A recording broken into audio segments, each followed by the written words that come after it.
বেলাবতে আন্তর্জাতিক নারী দিবস পালিত।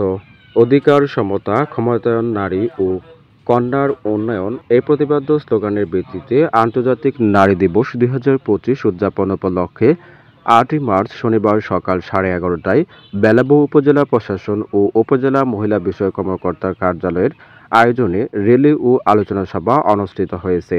বেলাবো উপজেলা নির্বাহী অফিসার মোহাম্মদ আব্দুল করিমের সভাপতিত্বে এবং বেলাবো উপজেলা মহিলা বিষয়ক কর্মকর্তা জেরিন সুলতানার সঞ্চালনায় অনুষ্ঠানে বিশেষ অতিথি ছিলেন বেলাবো থানার তদন্ত অফিসার মোহাম্মদ নাসির উদ্দিন, বাংলাদেশ জামাত ইসলামী বেলাবো উপজেলা শাখার আমির মোহাম্মদ জহিরুল ইসলাম, বাংলাদেশ মহিলা পরিষদের সাধারণ সম্পাদক নাজনীন হক হেনা সহ বাংলাদেশ মহিলা পরিষদের নেতৃবৃন্দ ও বিভিন্ন স্কুলের শিক্ষক শিক্ষার্থী।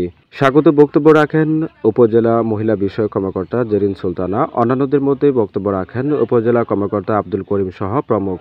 বক্তারা নারীদের নিয়ে বিভিন্ন রকম আলোচনা করেন।